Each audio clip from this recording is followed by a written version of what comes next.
अस्सलाम वालेकुम।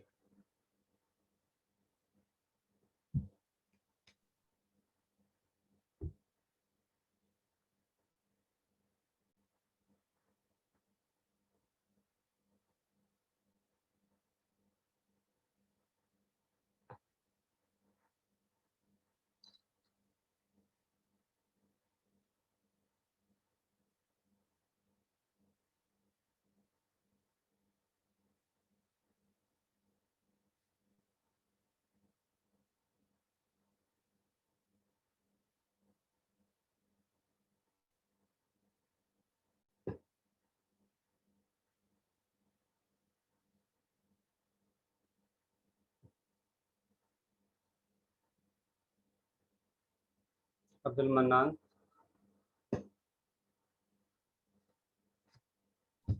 अब्दुल अजवा मनार,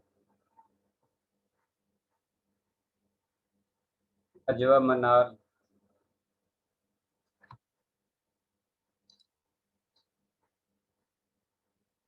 अलीजा बशारत,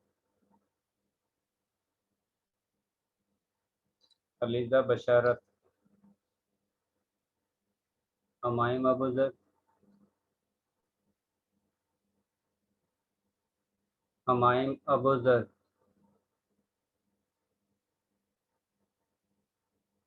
अंसा याकूब, अंसा याकूब, हमजा जावेद, प्रेजेंट अक्सर अरशद, जी sir. Bareera Aslam, present sir. Dua Qambar,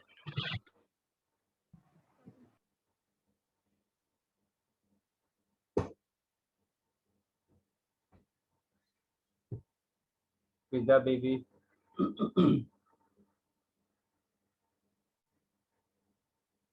Fiza बीबी,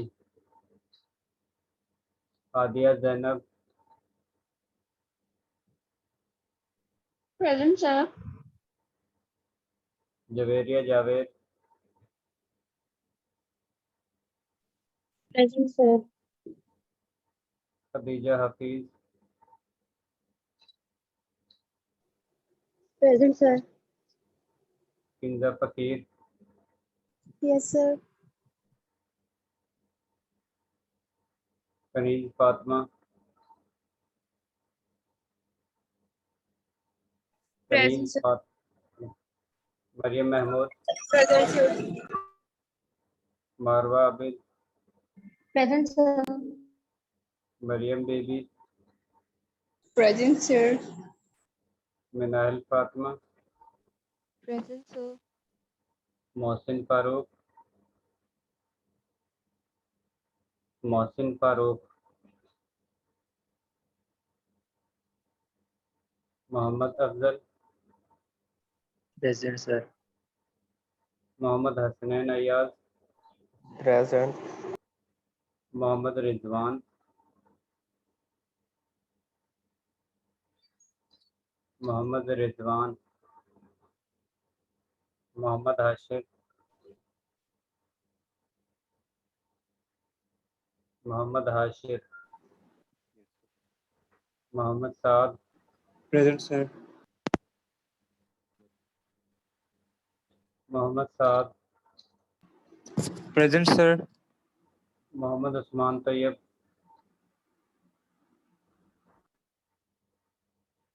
मोहम्मद उस्मान तैयब,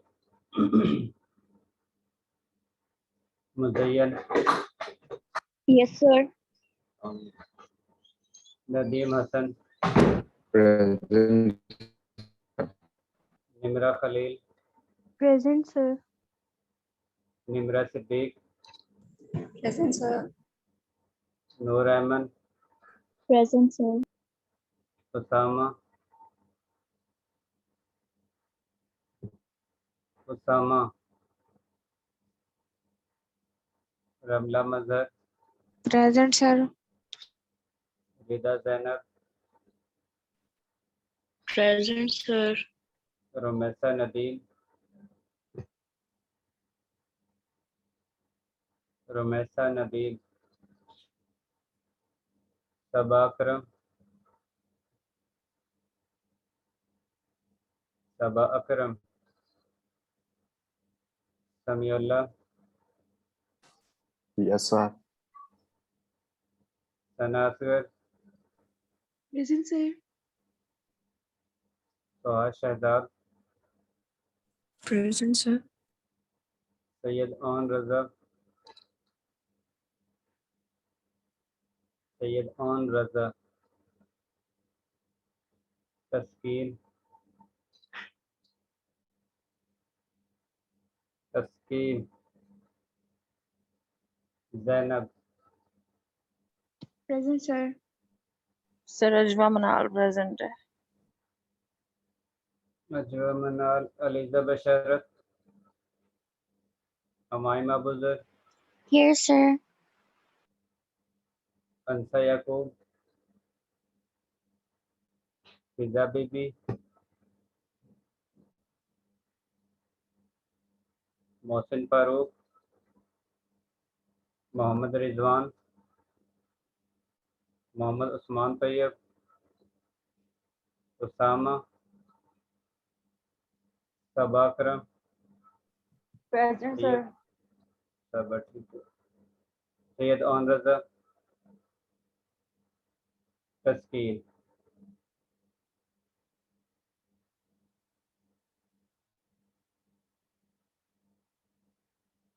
सबसे पहले तो आप लोगों को एक नई असाइनमेंट दी है, उसमें 5 न्यूमेरिकल हैं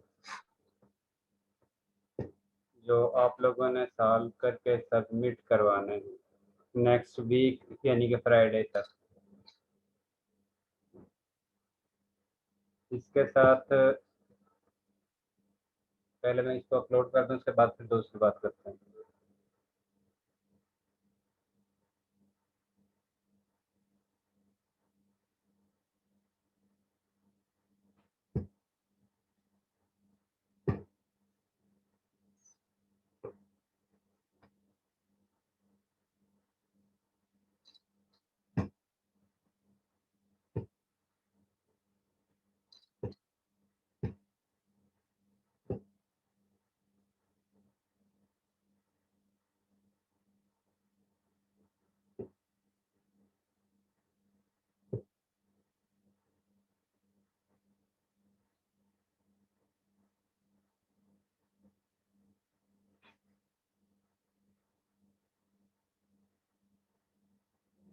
नेक्स्ट फ्राइडे तक टाइम काफ़ी है ना? ये 7 न्यूमेरिकल हैं जो आप लोगों ने सॉल्व करके जमा करवाने हैं।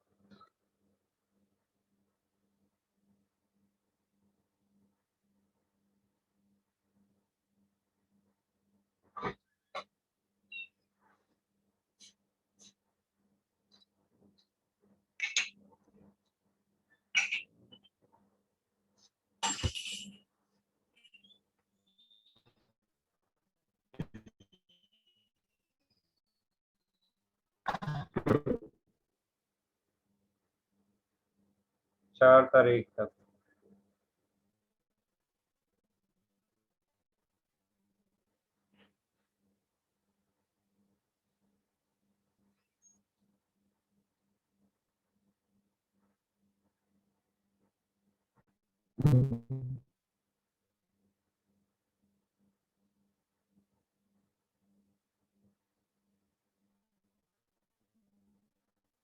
इसके अलावा किसी स्टूडेंट मैंने जो आप लोगों की 3 असाइनमेंट और 2 क्विज हुए हैं, उनके मार्क्स जो हैं वो LM इस पर जी पोर्टल पर अपलोड हो चुके हैं।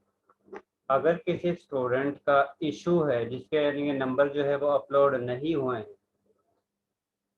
कोई इस तरह के स्टूडेंट है कि कोई असाइनमेंट या कोई के नंबर अपलोड ना हुए? यस सर, मेरे फर्स्ट और असाइनमेंट थर्ड नंबर असाइनमेंट के 1 2 3 और कोई नंबर 1 2 के नंबर जो हैं वो आप लोगों के जी पोर्टल पर अपलोड हो चुके हैं। अगर सर किसी आपकी आवाज नहीं स्टूडेंट सही आ का रही। ऐसा इशू है तो उसने assignment submit सर आपकी आवाज नहीं आ करवाई रही। है, लेकिन उसका नंबर सर आपकी आवाज कट रही है बहुत। जो है वो जिस जिस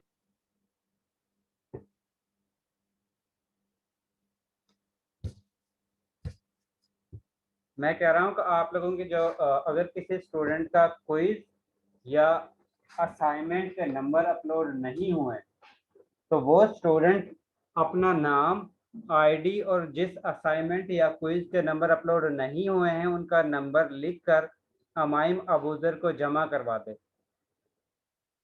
अमाइम आपने इस तरह करना है कि जितने भी स्टूडेंट की लिस्ट आपके पास बनती है वो लिस्ट बनाकर आपने मुझे शेयर कर देनी है। Okay sir. ठीक है? सर टोटल कितने क्विज़ेस और असाइनमेंट्स हैं? आप लोगों के अभी जो अपलोड हुए हैं वो 2 क्विज हुए हैं और 3 असाइनमेंट अपलोड हुई हैं। बाकी कोई असाइनमेंट 5 जो है वो आज मिली है। असाइनमेंट 4 जो है आप लोगों की अभी यानी कि टाइम खत्म हुआ है। मोस्टली दूसरे सेक्शन का तो आज भी यानी कि टाइम है, तो उस पे असाइनमेंट नंबर 5 और असाइनमेंट नंबर 4 के हो सकता है कि 2 वीक बाद जो है अपलोड हो जाएंगे। और नेक्स्ट वीक में मैंने आप लोगों से क्विज लेना, नेक्स्ट वीक में भी और उससे नेक्स्ट वीक में भी। और आज की क्लास एक्टिविटी हम क्लास के लास्ट में लेंगे, क्योंकि आज आप लोगों को चैप्टर जो है चैप्टर नंबर 15 स्टार्ट भी करना है और साथ में एंड भी करना है। सर जी एक्सक्यूज मी। जी सर जी। सर मेरा मिड रहता है वाइवा। आपकी क्लास में कितने स्टूडेंट हैं जिनका भी रहता है? सर मेरा इशू था, मैंने आपको इन्फॉर्म किया था और बस मैं ही रहता हूँ आई थिंक। क्योंकि मेरे ख्याल में लास्ट में जो स्टूडेंट रह गए थे मैंने उनका दोबारा से ले लिया था। मोहम्मद अफजल, इस तरह करेंगे कि नेक्स्ट आप लोगों को ट्यूसडे को क्लास होती है। जी सर। आपका क्लास के फौरन बाद ट्यूसडे को मैं वाइवा लूँगा। Okay sir. ठीक है, और आपने याद भी दिलवा देना है कि मेरा आज वाइवा है। ठीक है, जी सर। चलें ठीक है। इसके अलावा क्विज असाइनमेंट वगैरह के लिहाज से किसी का कोई इशू तो नहीं है? नो सर मेरा नहीं।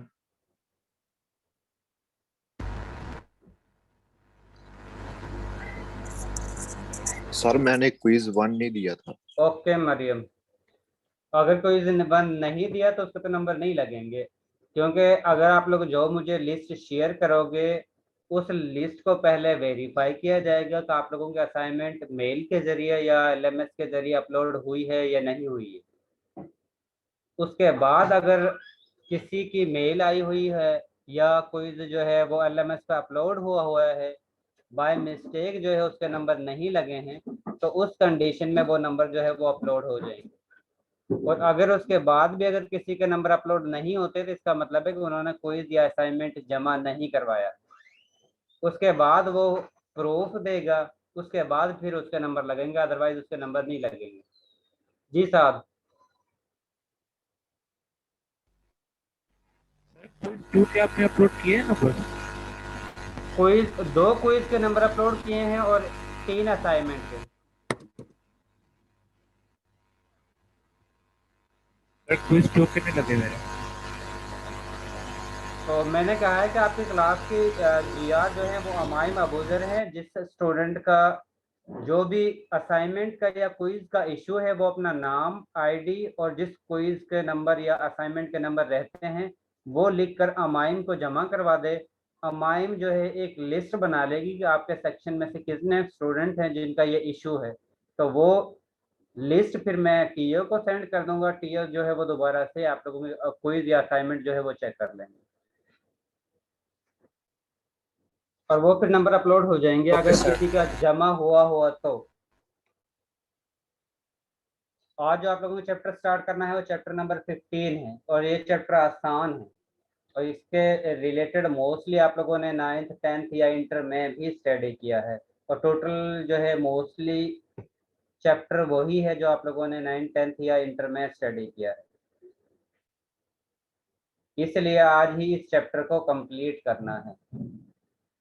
ये चैप्टर जो है एसिड और बेस से रिलेटेड है, क्योंकि हम एसिड और बेस को डिफरेंट फैक्टर की वजह से, डिफरेंट पैरामीटर की वजह से, डिफरेंट थ्योरी जो है एसिड और बेस के बारे में पेश की गई है। डिफरेंट साइंटिस्ट ने डिफरेंट थ्योरी पेश की, लेकिन उनमें से कुछ थ्योरी जो है वो ज़्यादा फेमस हैं। जिस तरह आप लोगों की पूरी क्लास है, आपकी क्लास में से कुछ स्टूडेंट जो हैं वो सिग्निफिकेंट होते हैं, इसी तरह डिफरेंट साइंटिस्ट ने डिफरेंट थ्योरी एसिड और बेस के बारे में पेश की हैं, लेकिन उनमें से कुछ जो हैं वो ज़्यादा फेमस हुई है, ज़्यादा एप्लीकेबल हैं और उन थ्योरीज में कुछ ड्रॉबैक भी हैं। सबसे पहले एसिड की प्रॉपर्टी क्या होती है,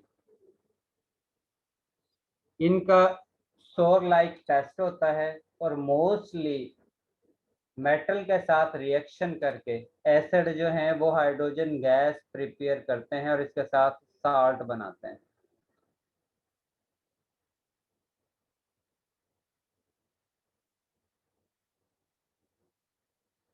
मरियम ओके।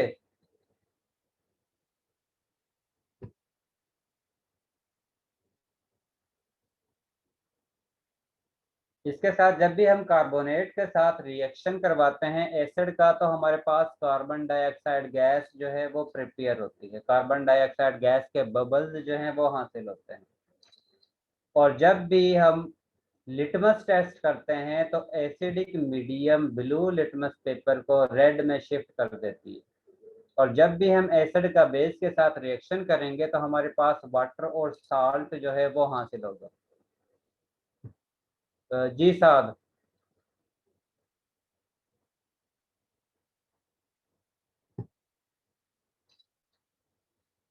साहब कुछ पूछना है? सर ऐसे आपका साहब साहब आपकी आवाज़ सही नहीं आ रही।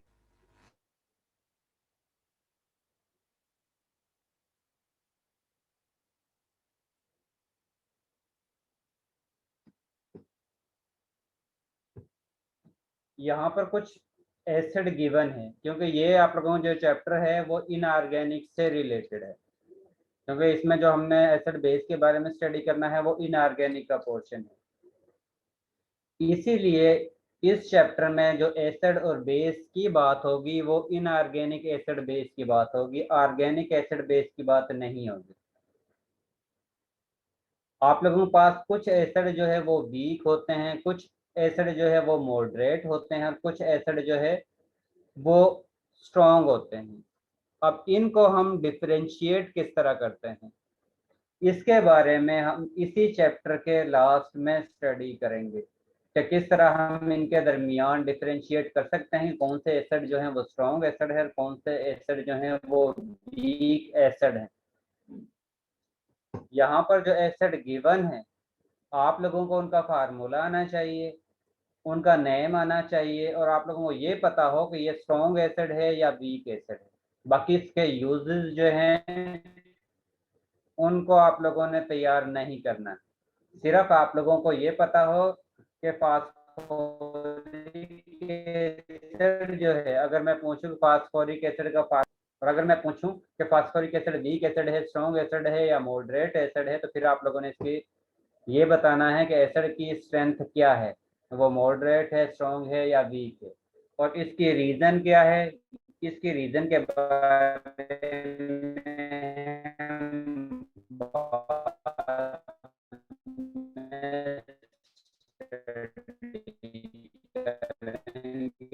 इसी चैप्टर में और आज ही आप लोगों को इन चैप्टर इनका फार्मूला आना चाहिए और एसिड कौन सा है। आपकी आवाज अंदर से खराब हो जाती है।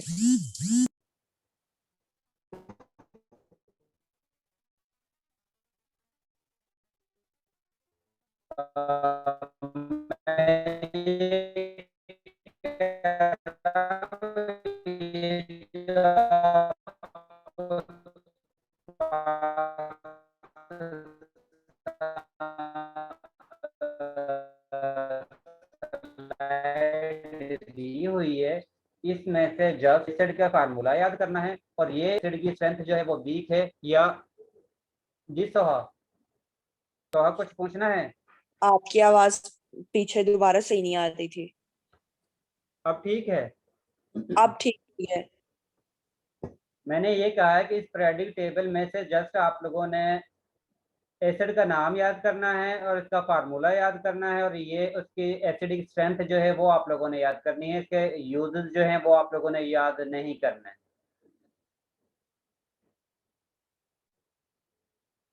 इसके बाद नेक्स्ट है बेस। जिस तरह एसिड की कुछ प्रॉपर्टी हैं, इसी तरह बेस की भी कुछ प्रॉपर्टी हैं। क्लास स्लाइड दिखाते हैं, सॉरी, लास्ट वाली स्लाइड दिखाते लास्ट वाली स्लाइड दिखा दूं? एक मिनट। सर ये वाली स्लाइड्स आप अपलोड नहीं कर देंगे? ये स्लाइड ज्यादा होंगी। मैं अमाइम, आपका नंबर मेरे पास है? Sir, I don't think so. Oh, sir, I have your number. I'll message you.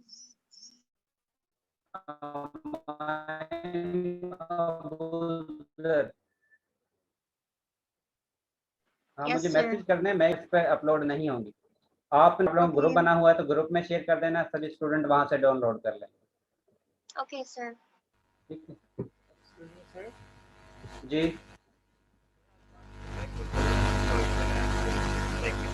साद, आपकी आवाज समझ नहीं आ रही है।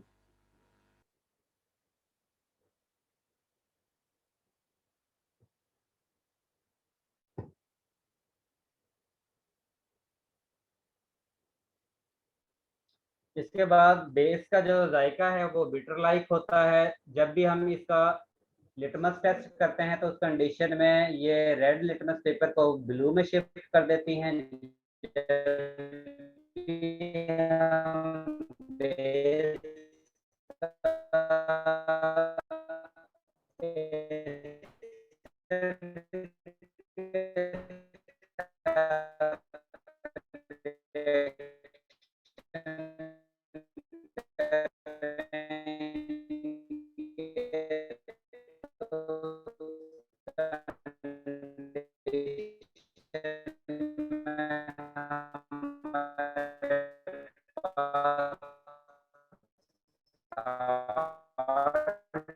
और वाटर सिंथेसाइज होगा, वो स्लिपरी होती है। यहाँ पर उसका फार्मूला गिवन है, इंडस्ट्री में यूज करते हैं, वो गिवन है वीक बेस। आप लोगों ने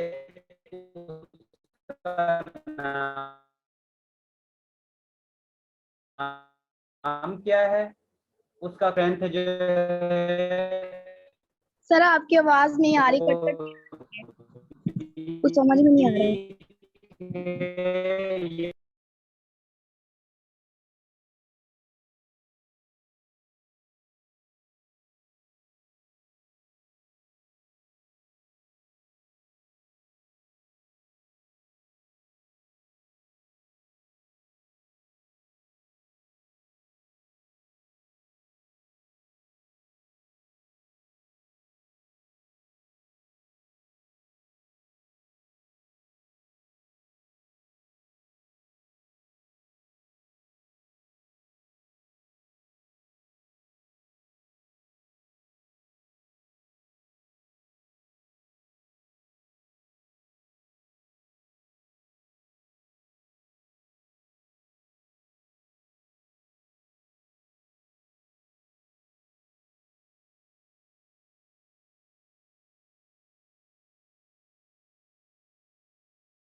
जी, आप मेरी आवाज क्लियर आ रही है?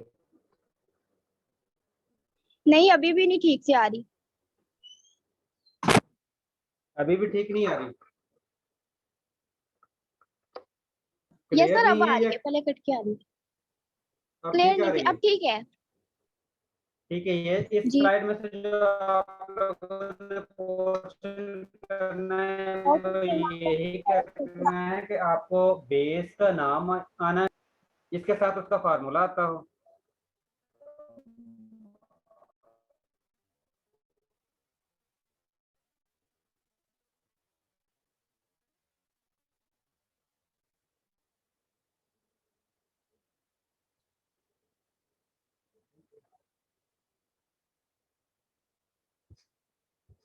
मुझे लगता है कि आज नेट का ज्यादा इशू होगा।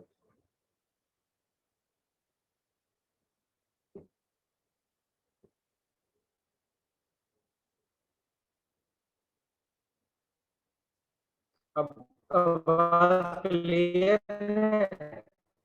नो।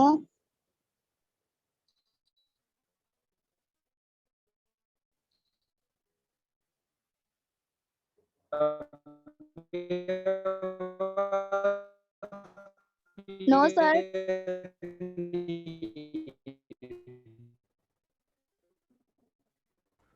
सर कुछ भी नहीं समझ आ रहा, कुछ भी क्लियर नहीं है।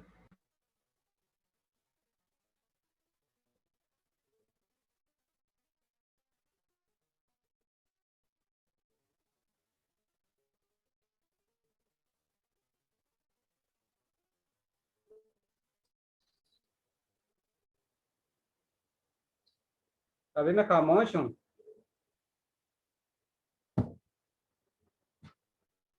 सर जब आप बोलते हैं ना तो आपकी आवाज बिल्कुल ऐसी होती है जैसे गिटार की आवाज आ रही होती है, उस तरह की आपकी आवाज लग रही होती है।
जी अब आवाज क्लियर आ रही है?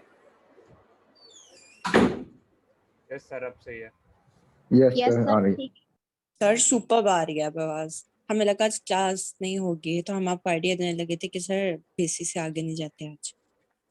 इसी से आगे नहीं जाते? हम बेसिस ही आज पढ़ लेते हैं, फिर आगे हम अगली क्लास में पढ़ लेंगे। नहीं, इंशाल्लाह मुकम्मल हो जाएगा। आप लोगों ने इस स्लाइड में से जो प्रिपरेशन करनी है वो ये है कि आप लोगों को नाम का पता हो, कॉमन नाम का पता हो, फार्मूले का पता हो और ये पता हो कि बेस जो है वो स्ट्रॉन्ग है या वीक है या मॉडरेट है।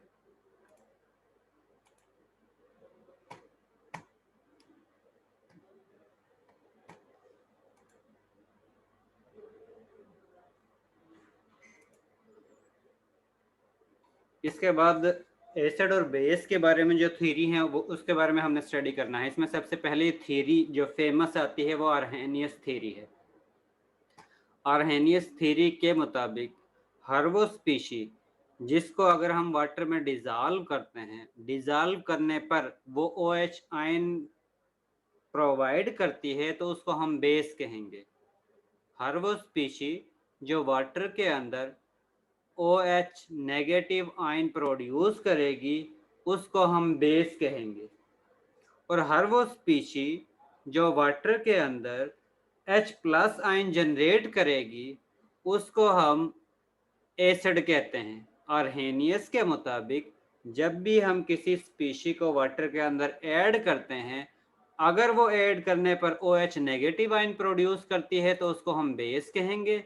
और अगर उसको वाटर में डिजॉल्व करते हैं और वाटर में डिजॉल्व करने पर वो H+ आयन प्रोवाइड करती है तो उसको हम बेस कहेंगे। इसके साथ यहाँ पर 2 एग्जांपल दी हुई हैं कि अगर सोडियम हाइड्रोक्साइड को हम वाटर में ऐड करते हैं तो उसकी वजह से हमारे पास OH नेगेटिव आयन जनरेट होता है वाटर के अंदर।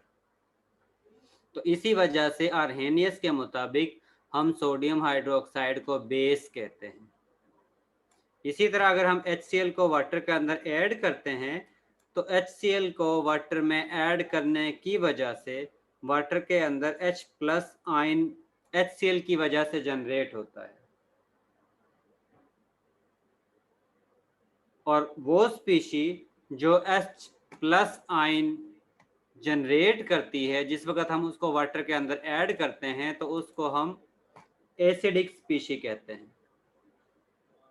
इसका मतलब है कि आर्हेनियस थ्योरी के मुताबिक हर कंपाउंड के पास जो एसिडिक है उसके पास प्रोटॉन होना चाहिए और हर बेस के पास OH नेगेटिव आयन होना चाहिए।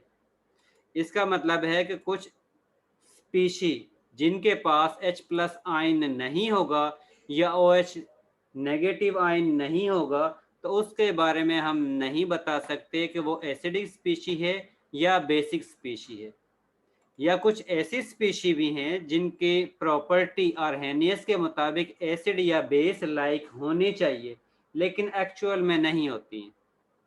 जिस तरह अमोनिया जो है इसके पास प्रोटॉन है और इसको वाटर में ऐड करने की वजह से अमोनिया गैस को प्रोटॉन रिलीज करना चाहिए और आर्हेनियस के मुताबिक इसे एसिडिक बिहेवियर शो करना चाहिए। लेकिन अमोनिया गैस जो है वो बेस लाइक बिहेवियर शो करती है। इसके साथ आर्हेनियस थ्योरी साल्ट के बारे में नहीं बताती है कि उनका बिहेवियर जो है वो एसिडिक लाइक होगा या बेस लाइक होगा या न्यूट्रल होगा। आर्हेनियस ये भी नहीं बताती जिनके पास H+ आयन है या OH नेगेटिव आयन मौजूद नहीं है वो एसिडिक बिहेवियर शो करेंगे या बेसिक बिहेवियर शो करेंगे। जिस तरह कार्बन डाइऑक्साइड गैस जो है वो एसिडिक बिहेवियर शो करती है। अब आर्हेनियस थ्योरी के मुताबिक इसके बिहेवियर के बारे में हम कुछ भी नहीं बता सकते। इसके साथ आर्हेनियस के लिए लिमिटेशन है कि जब भी हमने एसिड और बेस की प्रॉपर्टी चेक करनी है तो हमेशा हम उसको वाटर में ऐड करेंगे और उन स्पीशी के बारे में हम एग्जैक्टली नहीं बता सकते जिनके लिए हमें मीडियम की ज़रूरत नहीं होती। ये आर्हेनियस के कुछ ड्रॉबैक हैं जिसकी वजह से आर्हेनियस थ्योरी को हम हर कंपाउंड के लिए अप्लाई नहीं कर सकते। हम आर्हेनियस थ्योरी को सिर्फ उन कंपाउंड के लिए अप्लाई करते हैं जिनके लिए मीडियम जो है वो वाटर यूज होता है और उनको ऐड करने पर वो या तो OH नेगेटिव आयन प्रोवाइड करें या फिर H+ आयन प्रोवाइड करें। इसका मतलब है कि आर्हेनियस थ्योरी में कुछ लिमिटेशन है, वो हर कंपाउंड के बारे में ब्रीफली एक्सप्लेन नहीं करती है। इसी वजह से हमें और डिफरेंट रिसर्च की ज़रूरत पेश आई। इसके बाद जो थ्योरी पेश की थी वो ब्रॉन्स्टेड लॉरी है। उसके मुताबिक हर वो स्पीशी जो प्रोटॉन को डोनेट करती है उसको हम एसिड कहते हैं, और हर वो स्पीशी जो प्रोटॉन को एक्सेप्ट करेगी उसको हम बेस कहेंगे। अब पहले वाली आर्हेनियस थ्योरी के मुताबिक हम डिफरेंशिएट कर रहे थे H+ आयन और OH नेगेटिव आयन के साथ, और इसके साथ कंपलसरी था जो मीडियम हम यूज करते हैं वो वाटर हो। साथ कुछ पूछना है?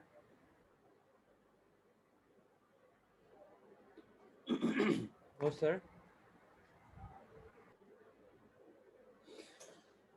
लेकिन लॉरी जो ब्रॉन्स्टेड लॉरी की जो थ्योरी है उसके मुताबिक एसिड और बेस को हम प्रोटॉन को एक्सेप्टेंस और प्रोटॉन के रिलीज की बेस पर एसिड और बेस की कैटेगरी में डिवाइड करते हैं। हर वो स्पीशी जो प्रोटॉन को डोनेट करेगी उसको हम एसिड कहेंगे, और हर वो स्पीशी जो प्रोटॉन को एक्सेप्ट करेगी उसको हम बेस कहेंगे।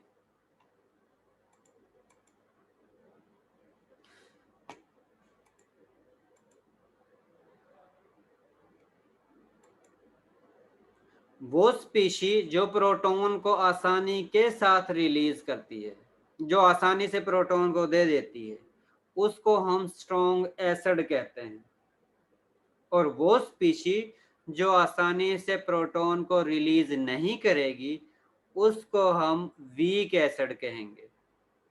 हर वो स्पीशी जो आसानी से प्रोटॉन को रिलीज कर देगी उसको हम स्ट्रॉन्ग एसिड कहते हैं, और वो स्पीशी जो आसानी से प्रोटॉन को रिलीज नहीं करती उसको हम वीक एसिड कहते हैं। अब क्यों कुछ कंपाउंड जो है वो आसानी से प्रोटॉन को रिलीज करते हैं और कुछ जो है आसानी से रिलीज नहीं करते, इसके बारे में आप लोगों का सेकंड लास्ट टॉपिक है, उसमें हम स्टडी करेंगे कि क्यों कुछ कंपाउंड जो है वो स्ट्रॉन्ग एसिड होते हैं और क्यों कुछ कंपाउंड जो है वो वीक एसिड होते हैं। यहाँ पर जो आप लोगों के पास एग्जांपल दी हुई है वो HCl की दी हुई है और साथ में वाटर का इसके साथ रिएक्शन किया है। अब इस रिएक्शन के दौरान HCl जो है वो प्रोटॉन को रिलीज कर रहा है, और रिलीज करने के बाद HCl जो है वो क्लोराइड आयन में ट्रांसफर हो रहा है। इसका मतलब है कि HCl जो है वो एसिडिक स्पीशी है, और वाटर जो है वो प्रोटॉन को एक्सेप्ट कर रहा है। एक्सेप्ट करने के बाद वाटर जो है वो हाइड्रोनियम आयन में कन्वर्ट हो रहा है। इसका मतलब है कि वाटर जो है वो बेसिक स्पीशी है। लेकिन अगर हम इसका इनवर्स देखते हैं कि जिस वक्त हम क्लोराइड आयन और वाटर का रिएक्शन करते हैं तो उस कंडीशन में क्लोराइड आयन हाइड्रोनियम आयन से प्रोटॉन को एक्सेप्ट कर सकता है, तो उस कंडीशन में इसकी प्रॉपर्टी जो है वो बेस लाइक होंगी। इसकी प्रॉपर्टी जो है क्लोराइड आयन की वो बेस की तरह की होगी, और वाटर प्रोटॉन को एक्सेप्ट करने के बाद प्रोटॉन को रिलीज कर सकता है। और लॉरी ब्रॉन्स्टेड के मुताबिक जो स्पीशी प्रोटॉन को रिलीज करेगी उसको हम एसिड कहते हैं। इसका मतलब है कि प्रोडक्ट फॉर्मेशन के बाद HCl जो है, जो पहले एसिड था, वो बेस में कन्वर्ट होता है, और वाटर जो रिएक्शन से पहले बेस थी, रिएक्शन के बाद वो एसिडिक मीडियम में कन्वर्ट हो जाता है। और लॉरी ब्रांस्टेड ने इनको, जो बाद में जनरेट होते हैं एसिड और बेस, इनको कॉन्जुगेट एसिड और कॉन्जुगेट बेस का नाम दिया है कि HCl जो है वो एसिड है, ये प्रोटॉन रिलीज कर रहा है, जिसकी वजह से आपके पास क्लोराइड आयन जनरेट होता है। और इस क्लोराइड आयन की प्रॉपर्टी है कि ये प्रोटॉन को एक्सेप्ट कर सकता है। और लॉरी ब्रांस्टेड के मुताबिक हर वो स्पीशीज जो प्रोटॉन को एक्सेप्ट कर सकती है वो बेस कहलाती है। इसका मतलब है एसिड जो है प्रोटॉन को रिलीज करने के बाद बेस में कन्वर्ट हो जाता है, और उसको हम कॉन्जुगेट बेस का नाम देते हैं। और बेस जिस वक्त प्रोटॉन को एक्सेप्ट करेगी, एक्सेप्ट करने के बाद वो एसिडिक स्पीशी में कन्वर्ट हो जाती है, और उसको हम कॉन्जुगेट एसिड का नाम देते हैं। और इन दोनों को के एसिड जो रिएक्शन से पहले वाली स्पीशी और रिएक्शन होने के बाद वाली जो स्पीशी आप लोगों के पास हासिल होती हैं, इसमें से एक जो है वो एसिड होगा, दूसरी जो है वो कॉन्जुगेट बेस होगी, या फिर पहली जो है वो बेस होगी और सेकंड जो है वो कॉन्जुगेट एसिड होगा। इन दोनों को हम कॉन्जुगेट एसिड बेस पेयर कहते हैं। कि ये वाले क्लोराइड आयन और HCl जो है वो दोनों कॉन्जुगेट एसिड बेस पेयर कहलाएंगे। इसी तरह वाटर और हाइड्रोनियम आयन जो हैं ये दोनों conjugate acid and base pair कहलाएंगे। इसके साथ कुछ ऐसे कंपाउंड भी हैं जिनमें इक्वल प्रॉपर्टी होती है कि वो प्रोटॉन को एक्सेप्ट भी कर सकते हैं और प्रोटॉन को रिलीज भी कर सकते हैं। ऐसे कंपाउंड को हम एम्फोटेरिक इन नेचर कहते हैं। वो स्पीशी जो प्रोटॉन को रिलीज भी कर सकती है और प्रोटॉन को एक्सेप्ट करने की भी एबिलिटी रखती है, उसको हम एम्फोटेरिक इन नेचर कहते हैं। अगर हम उस स्पीशी को एसिड के साथ रिएक्शन करवाते हैं तो उस कंडीशन में वो बेस लाइक बिहेवियर शो करती है, और अगर हम उस स्पीशी को बेस के साथ रिएक्शन करवाते हैं तो उस कंडीशन में वो एसिडिक लाइक एसिड जैसी प्रॉपर्टी जो है वो शो करती है। और इसमें सबसे ज़्यादा कॉमन एग्जांपल जो वाटर की आती है, क्योंकि अगर आप लोग वाटर को एसिड के साथ रिएक्शन करवाते हो तो उस कंडीशन में वाटर जो है वो बेस की तरह बिहेवियर शो करता है, और उस कंडीशन में वाटर जो है वो एसिड से प्रोटॉन को एक्सेप्ट करेगा। और अगर आप लोग वाटर का बेस के साथ रिएक्शन करवाते हो तो उस कंडीशन में वाटर जो है वो एसिड जैसा बिहेवियर शो करेगा, और उस कंडीशन में वाटर जो है वो प्रोटॉन को रिलीज करेगा। यहाँ पर आप लोगों के पास एक एक एग्जांपल दी हुई है कि अगर वाटर का HCl के साथ रिएक्शन करवाते हो तो उस कंडीशन में वाटर जो है वो प्रोटॉन को एक्सेप्ट कर रहा है। इसका मतलब है कि इस कंडीशन में वाटर जो है वो बेस जैसा बिहेवियर शो कर रहा है। इसी तरह अगर आप लोग वाटर का रिएक्शन करवाते हो अमोनिया के साथ तो उस कंडीशन में वाटर जो है वो प्रोटॉन को रिलीज कर रहा है, जिसके जरिए आप लोगों के पास अमोनियम आयन और हाइड्रोक्साइड आयन जनरेट हो रहा है, और उस कंडीशन में वाटर जो है वो एसिड जैसा बिहेवियर शो कर रहा है। और हर वो स्पीशी जो एसिड जैसा बिहेवियर शो कर सकती है, बेस जैसा बिहेवियर भी शो कर सकती है, उसको हम एम्फोटेरिक स्पीशी कहते हैं। जिस तरह अगर आप लोग HCl सल्फ्यूरिक एसिड की बात करते हो तो सल्फ्यूरिक एसिड इनिशियली सिर्फ प्रोटॉन को रिलीज कर सकता है, तो उस कंडीशन में सल्फ्यूरिक एसिड जो है वो एसिडिक है।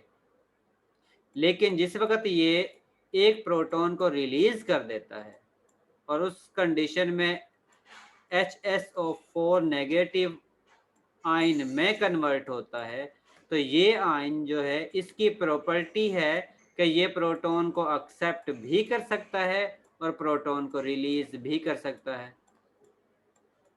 इसका मतलब है कि ये वाली जो स्पीशी है वो एम्फोटेरिक इन नेचर है, यानी कि ये एक जो इसके पास प्रोटॉन मौजूद है उसको ये रिलीज भी कर सकता है, और ये जो प्रोटॉन रिलीज किया है उसको गेन भी कर सकता है। But sir, this species is very weak in nature. ये stable नहीं होती. So if you talk about conjugate, sorry sir, if you talk about conjugate pairs, conjugate base there is a weak species and there is a strong species.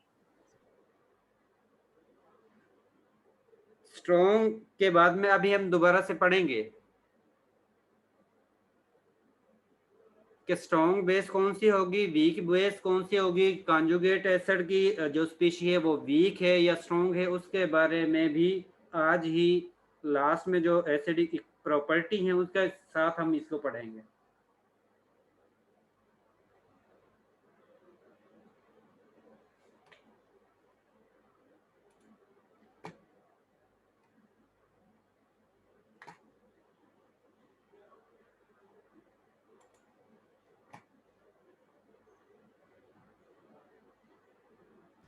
Excuse me sir. जी साहब। Sir Bronsted lorry theory जैसे start हुई थी वो first slide खोल सकते हैं आप?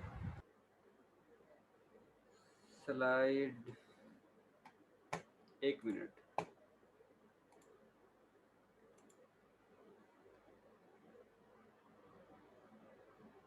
ये नहीं सर, इससे आगे सर, ये ब्रोस्टेड लॉरी थ्योरी जहाँ से स्टार्ट हुई थी। ब्रोस्टेड लॉरी, यस सर। ये है सर इसमें लोन पेयर का क्या जिक्र है सर?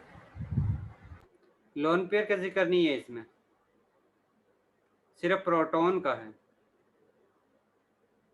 मतलब unshared pair of electrons base structure must contain. इसने सिर्फ ये बताया है कि प्रोटॉन एक्सेप्ट करने के लिए प्रोटॉन को वही स्पीशी एक्सेप्ट करेगी नहीं जिसके पास इलेक्ट्रॉन एक्सेस में होंगे या लोन पेयर मौजूद होंगे।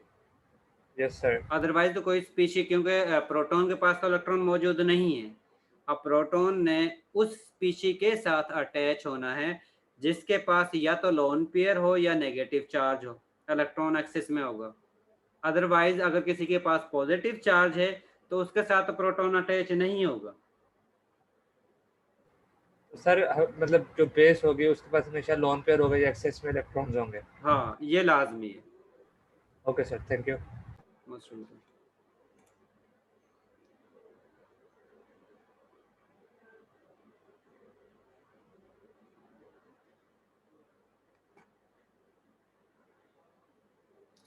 इसके साथ कुछ ऐसे, एक मिनट,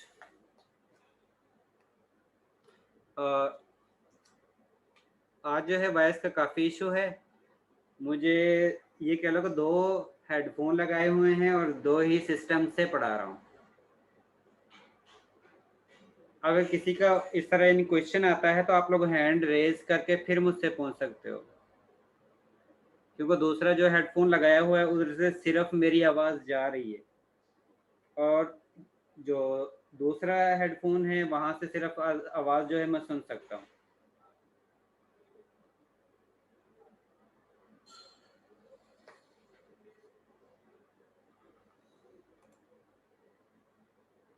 ये कॉन्जुगेट एसिड बेस के बारे में मैंने आप लोगों को बता दिया है। कॉन्जुगेट एसिड बेस के बारे में भी मैंने आप लोगों को बता दिया है।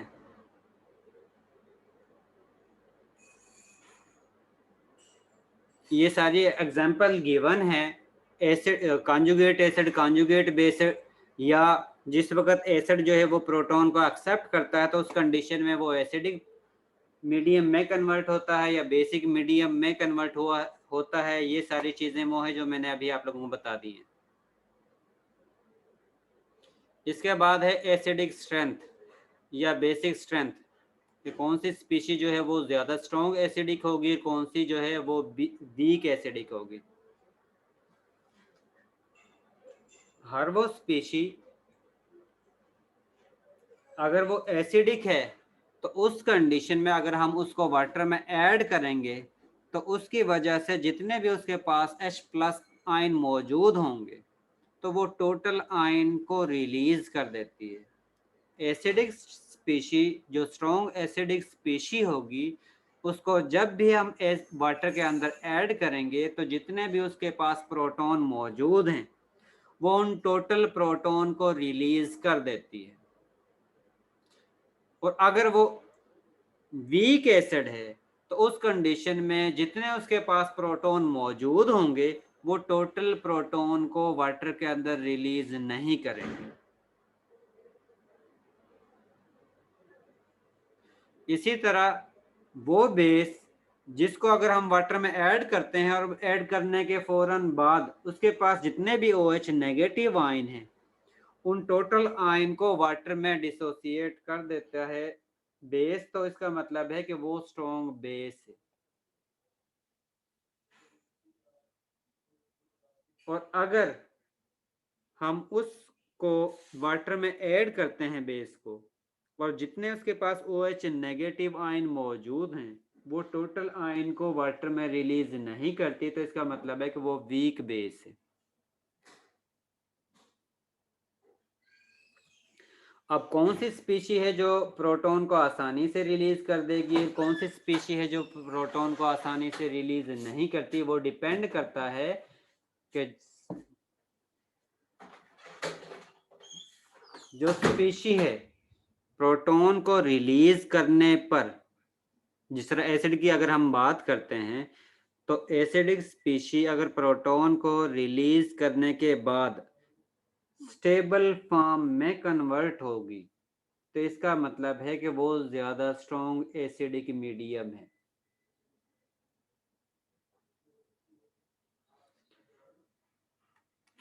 क्योंकि हर स्पीशी जो है कम स्टेबल से ज्यादा स्टेबिलिटी की तरफ मूव करती है। और अगर उसका एनाइन जो है जिस पर नेगेटिव चार्ज है वो ज्यादा स्टेबल होगा, इसका मतलब है कि वो प्रोटॉन को आसानी से रिलीज कर देगा। जिस तरह यहाँ पर आप लोगों के सामने जो एग्जांपल दी हुई है वो HA यानी कि एक एसिड को हम वाटर के साथ ट्रीट करवा रहे हैं। ट्रीट करने पर ये जो है प्रोटॉन को रिलीज करता है और वाटर प्रोटॉन को रिलीज करेगा, एक्सेप्ट करेगा। ये एसिडिक स्पीशी प्रोटॉन को रिलीज करने के बाद एनाइन में कन्वर्ट हो रही है। अगर ये एनाइन ज्यादा स्टेबल है तो उस कंडीशन में ये प्रोटॉन को आसानी से रिलीज कर देगा। और अगर ये एनाइन कम स्टेबल है तो इसकी मैक्सिमम कोशिश होगी कि वो प्रोटॉन के साथ दोबारा से कंबाइन होकर रिएक्टेंट स्पीशी बना दे। इसका मतलब है किसी भी एसिड की एसिडिक प्रॉपर्टी डिपेंड करती है कि जो एनाइन जनरेट होता है वो स्टेबल है या कम स्टेबल है। अगर वो कम स्टेबल होगा तो उस कंडीशन में वो एसिड अपने टोटल प्रोटॉन को रिलीज नहीं करेगा। और अगर एनाइन ज्यादा स्टेबल है तो उस कंडीशन में ये टोटल एनाइन जो प्रोटॉन मौजूद है उनको रिलीज कर देगा। जी साहब। सर ये सारे रिवर्सिबल रिएक्शन होते हैं तो एनाइन दोबारा रिएक्ट तो करेगा, प्रोडक्ट वो रिएक्टेंट तो बनेगा ही सर अगर ये जी, रिवर्सिबल है तो। लेकिन सर डिपेंड फिर करता है साद के सॉल्वेंट, क्योंकि मोस्टली वाटर को हम सॉल्वेंट के तौर पर भी इस्तेमाल करते हैं। और सॉल्वेंट का मतलब है कि वाटर की बहुत ज़्यादा अमाउंट है। बहुत ज़्यादा अमाउंट का मतलब है कि वाटर के मालिक्यूल ये जो आयन प्रोड्यूस हो रहे हैं इनको सराउंड किए होते हैं, जिसकी वजह से ये आपस में इंटरेक्ट नहीं करते हैं या कम करते हैं। ये डिपेंड करता है कि आप लोग वाटर की अमाउंट कम यूज़ करते हो या ज़्यादा यूज़ करते हो। Okay sir, thank you. Most welcome.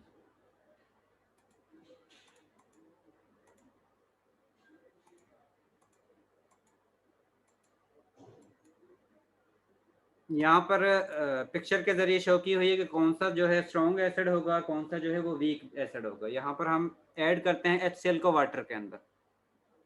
जिस वक्त हम HCl को वाटर के अंदर ऐड करते हैं तो HCl में जितने भी प्रोटॉन मौजूद हैं, HCl टोटल प्रोटॉन को वाटर में डिसोसिएट कर देता है, जिसकी वजह से जितने भी इसके पास प्रोटॉन मौजूद हैं वो वाटर के साथ रिएक्शन करके हाइड्रोनियम आयन और क्लोराइड आयन प्रोवाइड कर देते हैं वाटर के अंदर। इसका मतलब है कि HCl जो है वो स्ट्रॉन्ग एसिड है। और अगर हम इसमें वाटर में HF को ऐड करते हैं तो HF जो है इसके पास जितने भी प्रोटॉन मौजूद हैं ये अपने टोटल प्रोटॉन को रिलीज नहीं करता है। अगर टोटल प्रोटॉन को रिलीज नहीं करेगा इसका मतलब है कि कुछ वाटर के अंदर कंसंट्रेशन जो है वो HF की होगी और कुछ जो है वो प्रोटॉन जितने रिलीज किए हैं वाटर के अंदर उसकी कंसंट्रेशन होगी। और वो एसिड जो टोटल प्रोटॉन को वाटर में रिलीज नहीं करता है या वीक इलेक्ट्रोलाइट है, स्ट्रॉन्ग इलेक्ट्रोलाइट नहीं है, तो उसको हम वीक एसिड कहेंगे। स्ट्रॉन्ग इलेक्ट्रोलाइट जो है वाटर में ऐड करने पर फौरन से आयन में कन्वर्ट हो जाता है, और वीक इलेक्ट्रोलाइट अगर उसको हम वाटर में ऐड करते हैं तो वो टोटल जितने भी आयन में कन्वर्ट होना चाहिए उतने आयन में कन्वर्ट नहीं होता है। इसका मतलब है कि वो स्पीशी जो जिसके पास जितने प्रोटॉन मौजूद हैं अगर वो ज़्यादा सभी को वाटर के अंदर रिलीज कर देती है, इसका मतलब है कि वो स्ट्रॉन्ग एसिडिक है। और अगर वो जितने उसके पास प्रोटॉन मौजूद है उनको रिलीज नहीं करती वाटर के अंदर तो उस कंडीशन में वो वीक एसिड है। या ये भी कह सकते हो कि स्ट्रॉन्ग इलेक्ट्रोलाइट जो है वो स्ट्रॉन्ग एसिड होगा और वीक इलेक्ट्रोलाइट जो है वो वीक एसिड होगा।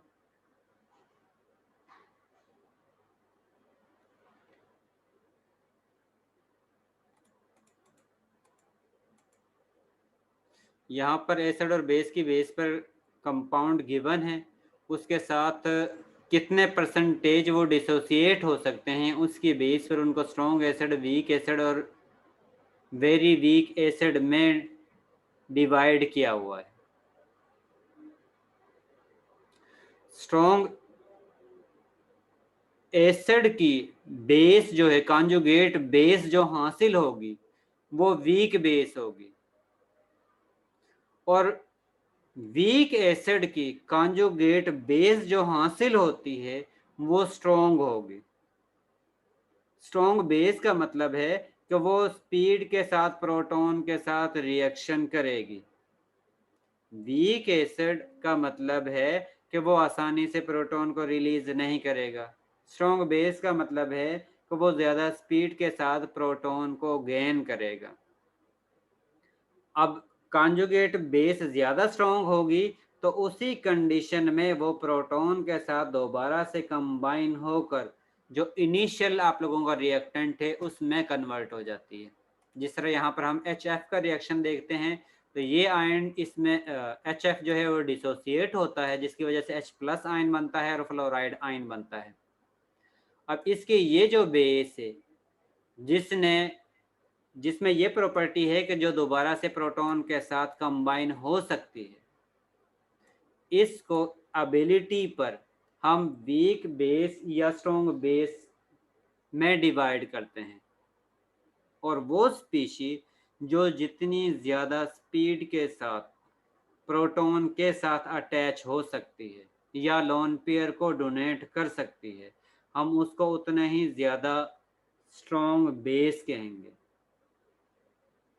अब जिस तरह H फ्लोराइड आयन जो है वो प्रोटॉन के साथ स्पीड के साथ कंबाइन होता है, इसी वजह से इसको हम, क्योंकि ये प्रोटॉन को एक्सेप्ट कर रहा है, इसको हम स्ट्रॉन्ग कॉन्जुगेट बेस कहेंगे।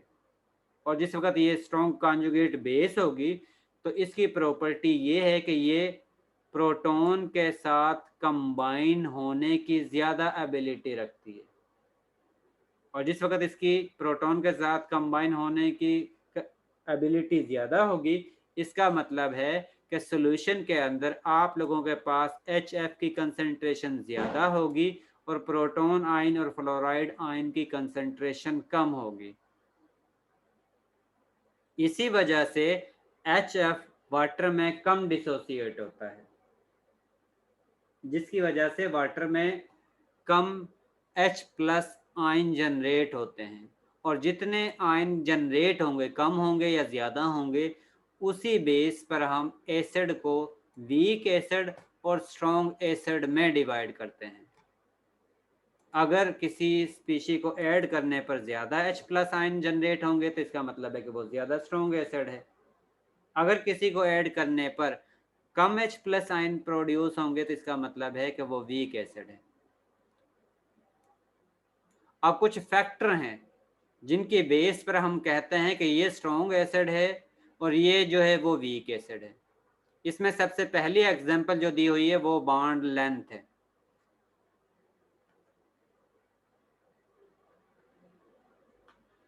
और इसमें जो एग्जांपल दी हुई है वो दी हुई है कि जिस वक्त हम कंपेयर करते हैं HF को, HCl को, HBr और HI को, तो उस कंडीशन में बॉन्ड लेंथ इंक्रीज होती है। बॉन्ड लेंथ क्यों इंक्रीज होती है? क्योंकि सेकंड एटम हेलोजन जो है, जिस तरह फ्लोरीन, क्लोरीन, ब्रोमीन जो है, इसका एटॉमिक रेडियस इंक्रीज होता है, और एटॉमिक रेडियस इंक्रीज होने की वजह से बॉन्ड लेंथ जो है वो भी इंक्रीज होती है। और जितनी बॉन्ड लेंथ ज्यादा होगी इसका मतलब है कि बॉन्ड उतना ही वीक है, और जितना बॉन्ड वीक होगा इसका मतलब है कि वो बॉन्ड आसानी से ब्रेक हो सकता है, और जो बॉन्ड आसानी से ब्रेक होगा इसका मतलब है कि वो आसानी से प्रोटॉन को रिलीज कर देगा। इसी वजह से हम कहते हैं कि जिस वक्त HF, HCl, HBr और HI को कंपेयर करते हैं तो इसमें सबसे ज़्यादा स्ट्रॉन्ग एसिडिक जो है वो HI है, उसके बाद HBr है, उसके बाद HCl है, और सबसे कम एसिडिक जो है वो HF है। इसका मतलब है कि बॉन्ड लेंथ जितनी ज़्यादा होगी H यानी प्रोटॉन के दरमियान और सेकंड एटम के दरमियान, तो उस कंडीशन में वो उतना ही ज़्यादा एसिडिक होगा। इसके बाद सेकंड फैक्टर है बॉन्ड पोलैरिटी। अगर बॉन्ड पोलैरिटी ज़्यादा होगी हाइड्रोजन एटम के दरमियान और सेकंड जो एटम है उसके दरमियान, जितनी बॉन्ड पोलैरिटी ज़्यादा होगी वो कंपाउंड उतना ही ज़्यादा एसिडिक इन नेचर होगा। जिस तरह हम इनको कंपेयर करते हैं कि आप लोगों के पास कार्बन एटम है, नाइट्रोजन एटम है, ऑक्सीजन एटम है और फ्लोरीन एटम है। इनमें हाइड्रोजन सेम है, जस्ट डिफरेंस जो है वो कार्बन, नाइट्रोजन, ऑक्सीजन और फ्लोरीन का आ रहा है। और इसमें इलेक्ट्रोनेगेटिविटी का डिफरेंस जिस वक्त हम कंपेयर करते हैं तो HF में सबसे ज़्यादा है, उसके बाद वाटर में और ऑक्सीजन के दरमियान, हाइड्रोजन और ऑक्सीजन के दरमियान है, उसके बाद नाइट्रोजन और हाइड्रोजन के दरमियान है, और इलेक्ट्रोनेगेटिविटी का डिफरेंस सबसे कम जो है वो कार्बन और हाइड्रोजन के दरमियान है। इसका मतलब है कि HF जो है वो सबसे ज़्यादा स्ट्रॉन्ग एसिडिक मीडियम है, उसके बाद वाटर है, उसके बाद अमोनिया है, और उसके बाद मीथेन में एसिडिक बिहेवियर होगा। इसका मतलब है कि जितने, अब ये क्यों होता है, इसके रीज़न ये है कि जिस वक्त बॉन्ड पोलैरिटी ज़्यादा होगी इसका मतलब है कि ये हाइड्रोजन सेकंड स्पीशी के साथ उतनी ही ज़्यादा फोर्स के साथ इंटरेक्ट करेगा,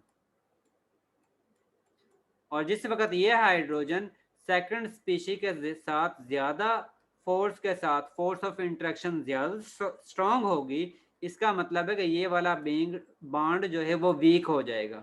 जिस वक्त ये वाला बॉन्ड वीक होगा तो इसको ब्रेक करना आसान होता है, और जिस वक्त ये बॉन्ड जो है आसानी से ब्रेक हो जाएगा इसका मतलब है कि ये स्पीशी उतनी ही ज़्यादा एसिडिक होगी। इसीलिए हम कहते हैं अगर बॉन्ड पोलैरिटी ज़्यादा होगी तो वो उतना ही ज़्यादा स्ट्रॉन्ग एसिड होगा, अगर बॉन्ड पोलैरिटी कम होगी तो वो वीक एसिड होगा। और आप लोगों को पता है कि इलेक्ट्रोनेगेटिविटी डिफरेंस जो है लेफ्ट टू राइट जो है वो इंक्रीज होता है, टॉप टू बॉटम जो है वो डिक्रीज होता है। और उसी बेस पर आप लोग डिफरेंशिएट कर सकते हो कौन सी स्पीशी जो है वो ज्यादा एसिडिक है और कौन सी स्पीशी जो है वो कम एसिडिक है। इसके बाद नेक्स्ट फैक्टर है कि जिस वक्त आप लोगों के पास OH ग्रुप जो है वो सेकंड एटम के साथ अटैच है, अगर हाइड्रोजन डायरेक्टली ऑक्सीजन के साथ अटैच है और ये ऑक्सीजन एटम अगर मोर इलेक्ट्रोनेगेटिव एटम के साथ अटैच होगा, इसका मतलब है कि वो ज्यादा स्ट्रॉन्ग एसिडिक मीडियम है। और अगर ये OH ग्रुप कम इलेक्ट्रोनेगेटिव एटम के साथ अटैच होगा, जिसकी इलेक्ट्रोनेगेटिविटी कम है उसके साथ अटैच होगा, तो उस कंडीशन में ये कम एसिडिक होगा। अब जिस वक्त हम इनको कंपेयर करते हैं, OH ग्रुप आयोडीन के साथ अटैच है, ब्रोमीन के साथ अटैच है, क्लोरीन के साथ अटैच है। अब क्लोरीन की इलेक्ट्रोनेगेटिविटी ब्रोमीन से ज़्यादा है, इसी वजह से ये वाला कंपाउंड जो है इससे ज़्यादा स्ट्रॉन्ग एसिडिक है। इसी तरह ब्रोमीन की इलेक्ट्रोनेगेटिविटी आयोडीन से ज़्यादा है, इसी वजह से ये वाला कंपाउंड जो है इस कंपाउंड से ज़्यादा स्ट्रॉन्ग एसिडिक है। अब एसिडिक ज़्यादा क्यों होता है? क्योंकि जब भी हम इसको डिसोसिएट करते हैं, डिसोसिएट करने के बाद ये शिफ्ट होता है बॉन्ड ऑक्सीजन पर, जिसकी वजह से आप लोगों के पास जो कॉन्जुगेट बेस बनती है वो OCl बनेगी, जिसमें ऑक्सीजन पर नेगेटिव चार्ज होगा। अगर ये नेगेटिव चार्ज स्टेबलाइज होगा तो उस कंडीशन में ये आसानी से प्रोटॉन को रिलीज कर सकता है। और स्टेबलाइज किस वक्त होगा? जिस वक्त इसके साथ सेकंड एटम जो है इसके पास से कुछ इलेक्ट्रॉनिक क्लाउड को अपनी तरफ अट्रैक्ट करेगा, और अट्रैक्ट उसी वक्त ज्यादा करेगा जिस वक्त इलेक्ट्रोनेगेटिविटी ज्यादा होगी। और जिस वक्त इलेक्ट्रोनेगेटिविटी ज्यादा होगी उस कंडीशन में इस नेगेटिव चार्ज को, इलेक्ट्रॉनिक क्लाउड को क्लोरीन अपनी तरफ अट्रैक्ट करेगा, जिसकी वजह से इसकी स्टेबिलिटी ज्यादा हो जाएगी, जिसकी वजह से ये नेगेटिव पार्ट जो है वो प्रोटॉन को अपनी तरफ अट्रैक्ट करने के बजाय क्लोरीन को कुछ इलेक्ट्रॉनिक क्लाउड को शिफ्ट कर देगा। अगर यहाँ पर इलेक्ट्रॉन डोनेटिंग ग्रुप है, ऐसा स्पीशी अटैच है जो मजीद ऑक्सीजन को इलेक्ट्रॉन डोनेट कर रही है, तो वो इस आयन को डिस्टेबलाइज करेगी। डिस्टेबलाइज का मतलब है कि ये नेगेटिव चार्ज की मैक्सिमम कोशिश होगी कि वो प्रोटॉन आयन के साथ दोबारा से कंबाइन हो जाए, और उस कंडीशन में ये बेस जो है वो स्ट्रॉन्ग कॉन्जुगेट बेस कहलाएगी। इसका मतलब है कि OH ग्रुप के साथ जो एटम अटैच है, अगर उसकी इलेक्ट्रोनेगेटिविटी कम है तो उस कंडीशन में ये वीक एसिड होगा, और अगर इलेक्ट्रोनेगेटिविटी ज्यादा है तो उस कंडीशन में ये स्ट्रॉन्ग एसिडिक होगा। इसके बाद नेक्स्ट है, आप लोग नंबर ऑफ ऑक्सीजन की बेस पर भी डिफरेंशिएट कर सकते हो और ऑक्सीडेशन स्टेट की बेस पर भी कंपाउंड की एसिडिक प्रॉपर्टी के बारे में बता सकते हो। जी ज़ैनब। सर हमारी अगली क्लास में प्रेजेंटेशन है। ज़ैनब सिर्फ 5 मिनट दे दें, ये चैप्टर ऑलमोस्ट कंप्लीट हो गया। वो वाली स्पीशीज जिसकी ऑक्सीडेशन स्टेट थर्ड एटम जो OH ग्रुप के साथ डायरेक्टली अटैच है, अगर उसकी ऑक्सीडेशन स्टेट प्लस में इंक्रीज होगी तो उस कंडीशन में उसका एसिडिक बिहेवियर ज्यादा होगा। जिस तरह यहाँ पर आप लोगों के पास कंपाउंड मौजूद हैं, इसमें क्लोरीन की ऑक्सीडेशन स्टेट जो है वो +7 है, इसमें ऑक्सीडेशन स्टेट +5 है, इसमें ऑक्सीडेशन स्टेट +3 है, और इसमें ऑक्सीडेशन स्टेट +1 है। ये जो है सबसे ज्यादा स्ट्रॉन्ग एसिडिक है, उसके बाद ये एसिडिक है, उसके बाद ये है, उसके बाद ये है। या हम ये भी कह सकते हैं जितने number of oxygen atom increase होंगे उतने ही क्लोरीन के ऑक्सीडेशन स्टेट प्लस में इंक्रीज होगी, और जितनी क्लोरीन की ऑक्सीडेशन स्टेट ज़्यादा इंक्रीज होगी वो उतना ही ज़्यादा स्ट्रॉन्ग एसिडिक कहलाएगा। इसके बाद लॉरी ब्रॉन्स्टेड है। लॉरी ब्रॉन्स्टेड के मुताबिक हर वो स्पीशीज जो प्रोटॉन लोन पेयर को डोनेट करेगी उसको हम बेस कहते हैं, और हर वो स्पीशीज जो लोन पेयर को एक्सेप्ट करती है उसको हम एसिड कहते हैं, और जो आप लोगों के पास प्रोडक्ट हासिल होगा उसको हम अडक्ट कहेंगे। यहाँ पर आप लोगों के पास ये स्पीशी जो है वो लोन पेयर को एक्सेप्ट कर सकती है, और ये स्पीशी जो है वो प्रोटॉन को लोन पेयर को डोनेट कर सकती है। इसका मतलब है कि ये वाली स्पीशी जो है वो बेस है और ये वाली स्पीशी जो है वो एसिड है। इसके ज़रिए जो हमारे पास प्रोडक्ट हासिल होता है उसको हम अडक्ट का नाम देते हैं। और हर वो स्पीशी जिस पर प्लस चार्ज होगा या इलेक्ट्रॉन डेफिशिएंसी होगी वो लोन पेयर को एक्सेप्ट कर सकती है, और लुईस के मुताबिक वही स्पीशी एसिडिक प्रॉपर्टी शो करेगी। और हर स्पीशी जिसके पास लोन पेयर मौजूद होगा या इलेक्ट्रॉन एक्सेस में होंगे वो बेस जैसा बिहेवियर शो करेगी, क्योंकि वो लोन पेयर को डोनेट कर सकती है। यहाँ पर कुछ एग्जांपल साथ में गिवन है। इसके बाद एक वाटर को वाटर में ऐड करते हैं तो वाटर एसिड के तौर पर भी रिएक्शन करता है, बेस के तौर पर भी रिएक्शन करता है, जिसकी वजह से आप लोगों के पास H+ आयन भी जनरेट होता है या हाइड्रोनियम आयन भी जनरेट होता है। इसके साथ OH नेगेटिव आयन भी जनरेट होता है, और इसके ज़रिए हम KW इसकी कंसंट्रेशन जो है वाटर में H+ आयन की और OH नेगेटिव आयन की कंसंट्रेशन इक्वल होती है, और 25 डिग्री सेल्सियस पर इसकी कंसंट्रेशन वाटर की कंसंट्रेशन या हाइड्रोनियम आयन की कंसंट्रेशन और OH नेगेटिव आयन की कंसंट्रेशन वो 1 × 10⁻⁻7 होती है। H+ आयन की कंसंट्रेशन भी यही है और OH नेगेटिव आयन की कंसंट्रेशन भी यही है, और दोनों को अगर हम मल्टीप्लाई करते हैं तो उस कंडीशन में हमारे पास KW यानी कि वाटर डिसोसिएशन कांस्टेंट हासिल होता है। अगर इस सॉल्यूशन में इसकी कंसंट्रेशन ज़्यादा होगी इसका मतलब है कि मीडियम बेसिक है, और अगर वाटर में इसकी कंसंट्रेशन ज़्यादा होगी तो इसका मतलब है कि सॉल्यूशन जो है वो एसिडिक है, और अगर दोनों की कंसंट्रेशन सेम होगी तो इसका मतलब है कि मीडियम जो है वो न्यूट्रल है। और जिस वक्त हम इन दोनों को मल्टीप्लाई करते हैं, क्योंकि इसकी कंसंट्रेशन जो है वो भी 1 × 10⁻⁻7 है और इसकी कंसंट्रेशन जो है वो भी 1 × 10⁻⁻7 है, दोनों को मल्टीप्लाई करते हैं तो उस कंडीशन में हमारे पास KW की वैल्यू जो हासिल होगी वो 1 × 10⁻⁻14 के इक्वल होगी, जिसके ज़रिए हम H+ आयन और OH नेगेटिव आयन की कंसंट्रेशन को फाइंड आउट करते हैं। उसके ज़रिए हम नेगेटिव लॉग यूज़ करके H+ आयन और OH नेगेटिव आयन की कंसंट्रेशन को फाइंड आउट करते हैं, और उसकी बेस पर हम बताते हैं कि ये एसिडिक मीडियम है या बेसिक मीडियम। और अगर pH की वैल्यू <7 है एसिडिक है, अगर pH की वैल्यू 7 के इक्वल है तो न्यूट्रल है, और अगर pH की वैल्यू <7 है तो इसका मतलब है कि वो बेसिक मीडियम है। जब भी आप लोगों अगर हाइड्रोजन आयन की कंसंट्रेशन का नेगेटिव लॉग लेते हो तो हमारे पास pH हासिल होती है, अगर OH नेगेटिव आयन का नेगेटिव लॉग लेते हो तो उस कंडीशन में हमारे पास POH हासिल होती है, और हमेशा pH प्लस POH की वैल्यू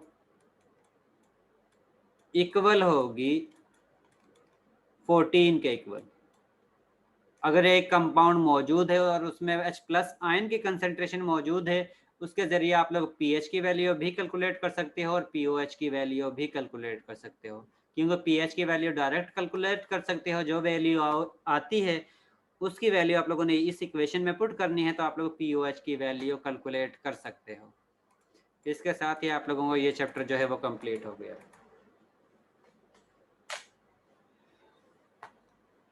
जी, इसमें अगर किसी को कोई क्वेश्चन है तो वो पूछ सकते हो, अदरवाइज आप लोग लीव कर सकते हो। सर जी साहब। अटेंडेंस होती है। जी, मैं अटेंडेंस लगाता हूँ। सर ऐसा हो सकता है कि 3 थ्योरीज हैं उनमें से किसी एक के अकॉर्डिंग एक एसिड और दूसरे के अकॉर्डिंग वो बेस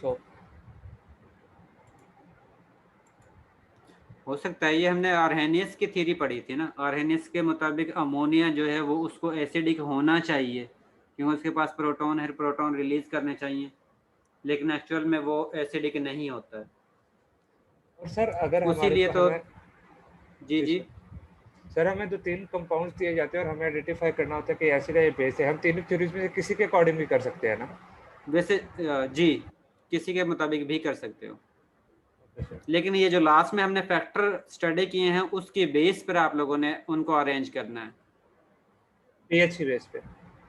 जी okay sir. Aliza Basharat, Ansa Yaqoob, present sir. Fiza Bibi, Mohsin Farooq, Mohammad Rizwan, Mohammad Usman Tayyab, present sir. Usama, present sir. Syed Aun Raza, Taskeen. Present, sir. Okay अब आप लोग लीव कर सकते हो।